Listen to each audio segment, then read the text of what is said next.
ಸಾಗರದ ನೆಹರು ಮೈದಾನದ junior college ಎದುರು ಭಾಗದಲ್ಲಿರುವಂತಹ ಈ ನೆರಳು ಕೊಡುವಂಥ ಮರವನ್ನು ಟೊಂಗೆ ಕಡಿತೇನೆ ಅಂತ ಹೇಳಿದ್ದಾರೆ. ನಾನು ಅಲ್ಲಿ ಹೋದಾಗ ಅಲ್ಲಿನ ಕಾಂಟ್ರಾಕ್ಟರ್ ಹೇಳ್ತೀರಿ, ಇಲ್ಲ ಸರ್ ಮರನೇ ಕಡಿತೀವಿ ಅಂತ.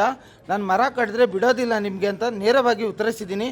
ಇಲ್ಲ ಸರ್ ನಾನು ಮರ ಕಡಿಯೋದಿಲ್ಲ ಅಂತ ಹೇಳಿದ್ದಾರೆ. ಮರದ ಬುಡಕ್ಕೆ ಕೈ ಹಾಕಿದರೆ ಅಲ್ಲಿ ಯಾರು ಕೆಲಸ ಮಾಡ್ತಿದ್ದೀರಲ್ಲ, ಆ ವಾಯುವ್ಯರ ಸಂಘದವ್ರು ಇರ್ಬೋದು, ಫಾರೆಸ್ಟ್ ಅಧಿಕಾರಿಗಳಿರ್ಬೋದು, ಸಾಗರದ ಶಾಸಕರೇ, ನೀವು ಅನುಮತಿ ಕೊಟ್ಟಿದ್ದೀರಂತೆ ಇದು ಕಡಿಯೋಕ್ಕೆ.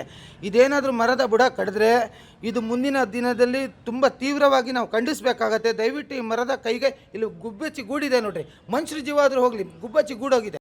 ನನ್ನ ಆತ್ಮೀಯರು, ಸ್ನೇಹಿತರು ಈ ಒಂದು ಹೋರಾಟದಲ್ಲಿ ಭಾಗಿಯಾಗಿ ಇವ್ರ ರಂಬೆ ಕಟ್ಟಲ್ಲ, ಇವ್ರು ಕೈ ಕಟ್ ಮಾಡೋಣ ಬರ್ರಿ. ಇವ್ರು ಇಂಥ ಜನಕ್ಕೆ ಮರ ಕಟ್ ಮಾಡೋಕ್ಕೆ ಕೊಡಬಾರ್ದು. ಇದು ಉಗ್ರ ಹೋರಾಟಕ್ಕೆ ನಾವು ನಾಂದಿ ಆಡಬೇಕಾಗುತ್ತೆ. ಮುಂದಿನ ದಿನದಲ್ಲಿ ಇವರು ಮನುಷ್ಯರು ಹೆಸರು ಹೇಳ್ಕೊಂಡು ಇದ್ದಿದ್ದು ಪದ್ದಿದ್ದೆಲ್ಲ ಮರ ಕಡಿತಾ ಕೂರ್ತಾರೆ, ಆವಾಗ ಯಾರೂ ಬರೋದಿಲ್ಲ. ಇವತ್ತೇ ದಿನದಲ್ಲಿ ರಾಷ್ಟ್ರೀಯ ಹೆದ್ದಾರಿಗಳಲ್ಲಿ ಮರ ಕಡಿದ್ಬಿಟ್ಟು ಉಸಿರಾಡೋಕ್ಕೆ ಗಾಳಿ ಇಲ್ಲದಂಥ ಪರಿಸ್ಥಿತಿ ಇವತ್ತು ಸಾಗರದಲ್ಲಿ ನಿರ್ಮಾಣ ಆಗಿದೆ. ದಯವಿಟ್ಟು ಇದ್ರ ಬಗ್ಗೆ ಗಮನ ಹರಿಸ್ಬೇಕು, ಎಲ್ಲ ಎದ್ದೇಳಬೇಕು, ಎಚ್ಚರ ಆಗಬೇಕು. ಬನ್ನಿ, ಭಾಗವಹಿಸಿ. ಧನ್ಯವಾದಗಳು.